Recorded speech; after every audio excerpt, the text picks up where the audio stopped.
Hello, ladies and gentlemen, this is Spider, and welcome back to another review. And today we're going to take a look at the Transformers Universe Omnicron Arcee. Now, this is usually when I would take the time to look at the packaging, but I don't have it, so trash can. Just because. Alright, so yeah, I don't have the packaging anymore, but I do have the instructions. So let me fold out these instructions so we can take a look at it. Move that side. See, you got Transformers Universe, you got Arcee, you got all the steps that tells you how to do all the things, and then the back is blank. Alright. Now on to the figure. So we have Arcee, and this design comes from the show Transformers Energon, a show I've actually seen. It is not good. Don't watch it. Well, maybe just to see the original version of Bulkhead, because it is wildly different than how he ended up today. But, yeah, otherwise, it ain't really worth it. Yeah, here we have Energon Arcee, which is a bit of an older figure. Came out in 2005, so it's got a few years under its belt.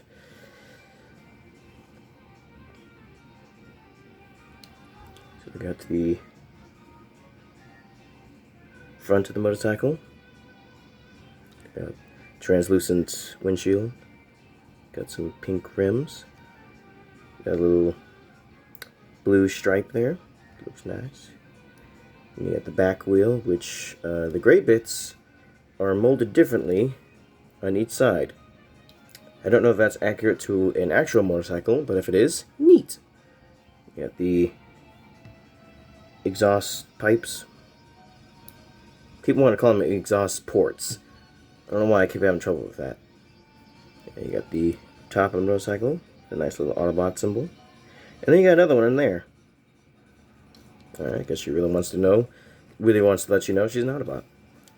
Up the front here, we got some molded in handlebars. If we move that out of the way, you can see. You got some molded in speedometers. It's a very nice touch. Overall, it's a nice, neat little motorcycle. I actually think this is the first time Arcee was a motorcycle. I think this is the one that kind of kickstarted that whole idea. Because beforehand, she was just a car, like everyone else. Now, being a motorcycle, can't really stand up all that well. And it doesn't have a kickstand, but it does have this giant peg which juts out on the side. And that allows her to stand up. So that's nice. Yeah, neat little motorcycle. Now, this set didn't just come with a motorcycle, it also has a bunch of accessories. Those are always nice.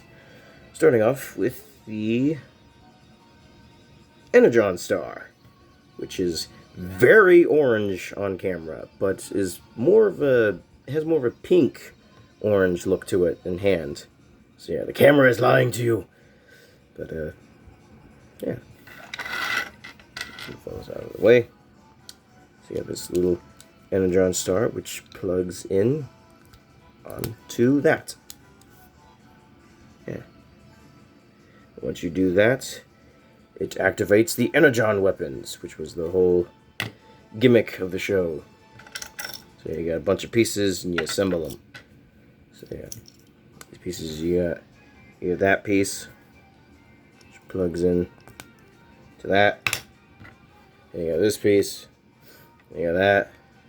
It plugs into that. Oh, no, go all the way. Plugs in like that. There you go. And these plug into her. So you got a hole there. You got a port thingy there. And you just dab it in. Now the other side is a little different. You got that peg there, which goes into that hole there. So yeah, they shake things up on you, changing things. And now she's all energized up. And let me adjust things here. There we go, looks a little better. So yeah, she's got her things, but I guess it would be like boosters or something. Yeah, let me lower the camera a bit so you can actually see it. So I guess they're supposed to be just to act like boosters or something. I don't know, I forget. I haven't seen the show in a little bit. Yeah, they look nice. And they work really well for display purposes, because with these on, she stands up without having to rely on a kickstand of any sort. So yeah, if you want to display it in the motorcycle mode, this would be the way to do it. So yeah, overall, it's pretty neat. Neat little thing. So yeah, that's pretty much it for the motorcycle mode. So now we will move on to the size comparisons. So, to start things off, we have a LEGO minifigure, the Pack of Destruction minifigure Mothra, and the Pack of Destruction minifigure Godzilla. Now, on to some more relevant comparisons. We have the Generations Orion packs, the Legacy Orion and Alpha Trion 2-pack,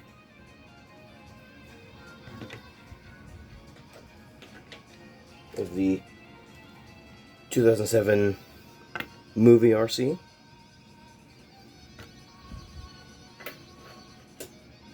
the Power of the Primes Slash,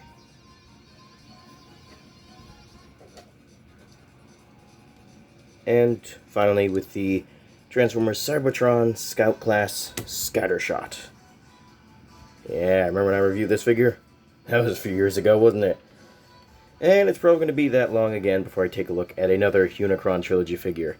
Mainly because I don't have a lot of them. I mean, you're basically looking at the only ones I have here. I have like one other, and it's missing some pieces, so yeah. Now, measuring time.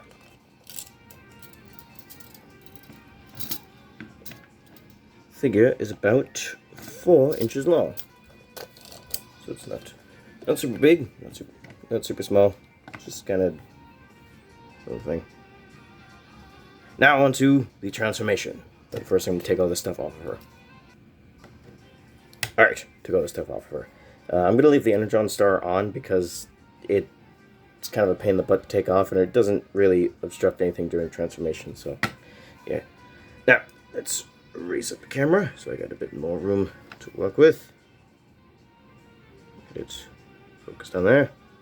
Alright, now, first thing you want to do is pull that up, and you want to come back here and split these pieces, and you also want to split the wheel as well, and then you want to fold them down on that hinge there about that far, and then we're going to come down to the legs, so you want to pull down the feet, then you want to extend the legs. What you want to do is, the handlebar part kind of gets caught, but you want to bring the legs down like that. Just bring them down, and you want to take this piece and move that up a bit. Then you want to fold up the head, fold that up the rest of the way, the legs in their position. Then you can fold the arms down the rest of the way, which is sometimes easier said than done. There we go. You want to fold up these wheel bits at the arm. You want to take this thing here, pop it out, and flip it around. You got a hand. And then you do the same on the other side. And here we have Arcee in robot mode. Yeah. And something interesting I noticed while fiddling around with this figure for this review is that a lot of the transformation engineering is reused on this figure. The 2007 movie Arcee. Oops, knocked her down. Yeah, like the way the but you stay tabbed in. The way the legs extend, how the arms come apart, the wheel splits in half, the way this whole assembly folds down and then goes into the back, the way the head flips out is a little different. But yeah, so yeah, a lot of the stuff, a lot of the transformation on this figure is reused for this. So that's pretty neat. Just a cool little thing I noticed. I mean, it's a little different, but it's like, I'd say about 80 to 90% of the transformation is pretty much the same. Yeah, just wanted to point that out. That was a neat little thing I noticed. So yeah, here we have Arcee. Now, as far as articulation goes, head is on a swivel, and then that's kind of it. Yeah, wish it was on a ball joint, but it's not. You can kind of use a transformation joint to make it look up, but it just kind of winds up looking weird. Now, the arms are on a ball joint, so they can go that far out. You can also use the transformation joint to make it go further out, if you so wish. They cannot go all the way around because it bumps into this whole thing. And the elbow is very bizarre because it bends inward. Yeah, instead of the elbow bending that way, it bends that way. I do not know why they just decided to go with that. Very odd choice, but yeah, that's how the elbow bends. And the hand is on a ball joint, which are very loose on mine.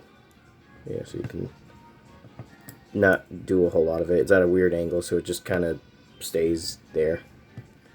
Nothing at the waist. Hips are on ball joints, but they're kind of limited. Can't really do splits, but they can go that far forward and that far back. So yeah, for kicking, she's got some good articulation, and the knees have a full bend. So that's very nice.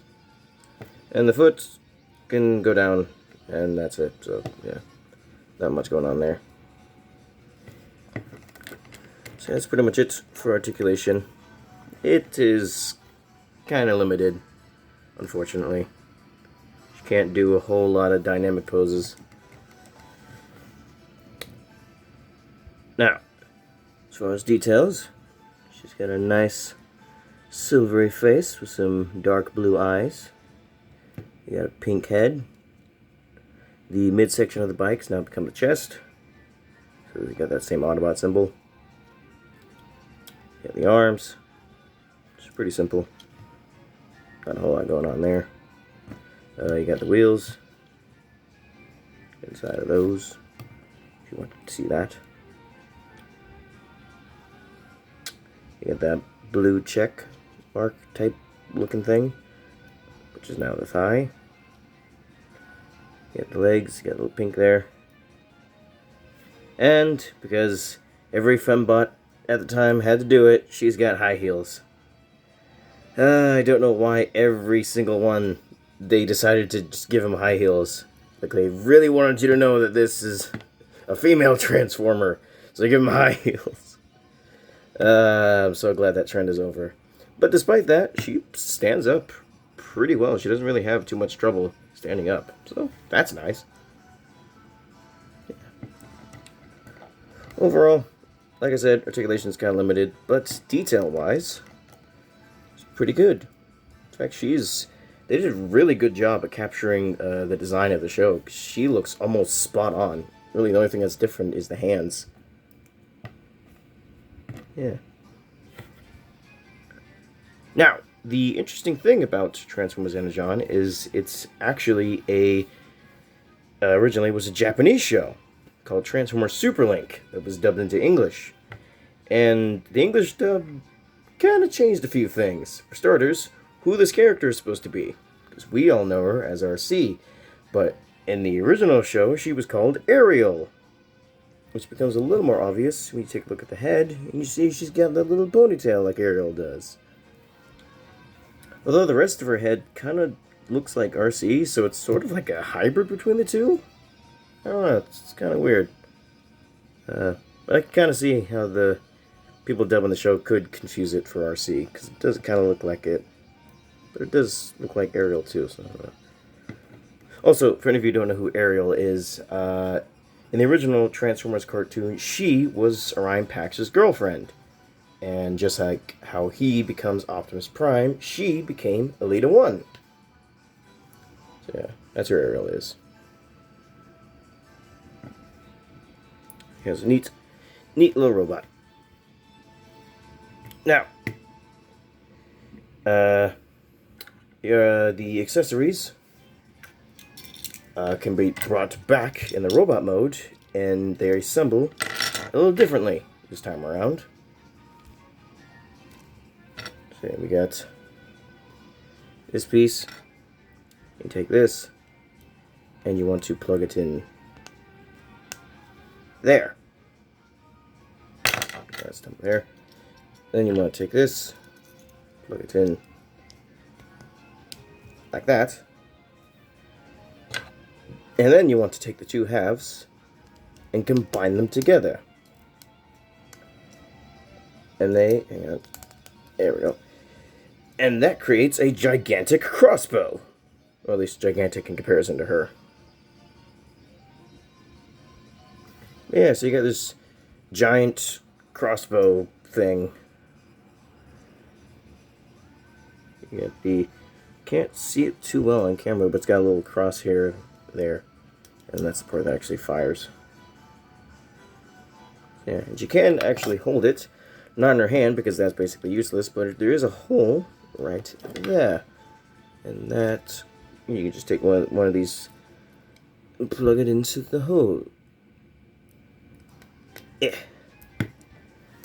And that is pretty much the only way she can hold it. Yeah, because of how giant it is and how limited her articulation is, she can't really get into many dynamic poses, so yeah. This is kind of all you're ever going to get her in, holding the weapon. But doesn't look too bad. And the weapon does come with a missile. So you can plug that in. You can fire it if you want. Yeah, it's got a missile. Let's see how strong this missile is by taking it to the firing range. She fell. Alright, so I got the firing range set up. You got a little Lego lumberjack. We're going to take this missile, shoot it at him. As you can see, it knocks over pretty easily. Now let's test it out on a little minion thingy. I missed. Alright, let's try it again. Let's set him up. Once again, knocks over pretty easily. Now let's try an empty Altoids can. Can you tell this was a last minute idea? I missed again. Dang it. I don't have the greatest aim, as you can tell. Well, it didn't quite work that time. Let's try it one more time. I keep missing. Alright, let's try it one last time. It would have been the last time if I actually hit it. For crying out loud, my aim is the worst. There we go, jeez. This should not have taken that long. And finally, we'll try it out on a little Bionicle McDonald's figure. Knocks him over too. And that ends today's segment of firing range. So yeah, I thought I'd try something new. Like when a figure I'm reviewing has a missile launching gimmick, I thought I would, try and set up a thing and have different things for it to shoot down and see how strong the missile is. So I can show you how strong it is instead of just telling you like, oh, it's a strong missile. I can show you how strong it is by knocking down various things that get bigger. So yeah, I thought that'd be a neat idea. So yeah, missile is very strong. It can knock down other figures, which is very nice. It's what you want with a firing missile like that. Now, on to size comparisons, part 2. So once again, we have a Lego minifigure. the Packet Destruction minifigure Mothra, the Packet Destruction minifigure Godzilla. We have the Generations Orion packs.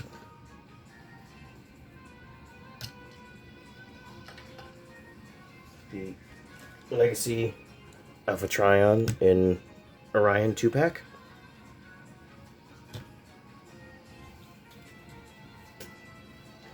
We have the 2007 movie Arcee.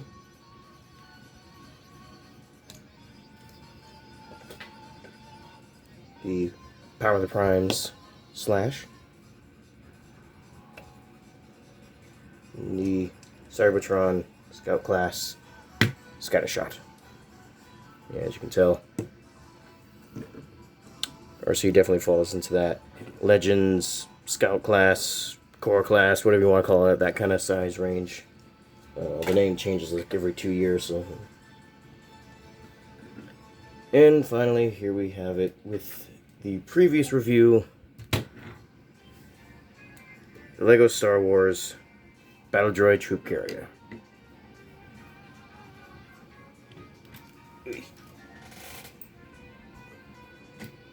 Now, measuring time part 2. Yeah, she's a little under 4 inches tall. Let's count the wheels, in which case about 4.5.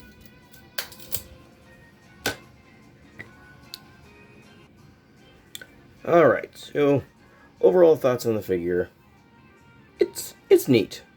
It's not a super great figure, but I wouldn't say it's a terrible figure either. It does have a lot of limited articulation. Or not a lot of it limited, but you know, the arms and the hands just kind of eh. But I wouldn't say it's like, you know, throw it in the garbage awful. It's neat. I do like it. Now, if you want this figure for yourself, obviously it's not in stores anymore, but on eBay it's going for around $15 to $25 out of the box, and around $40 brand new in the box. So yeah, if you really want this figure, I say try and find it for around 15 bucks. Anything more than that, and I can't really recommend it. Yeah, so it's a neat little figure. But I wouldn't say it's a must-have. Like, unless you're doing an Energon collection or Unicron Trilogy collection. Other than that, it is not really, you know, you gotta get it. I mean, me personally, I kind of just got her to have like an aerial to go along with my Orion packs. But obviously that was before the Legacy aerial came out. But yeah, overall, it's a neat little figure. If you're a fan of Energon, I say get it. Again, if you can find it for like around $15. But yeah, that's pretty much it for this review. Hope you enjoyed. See you later. Sayonara.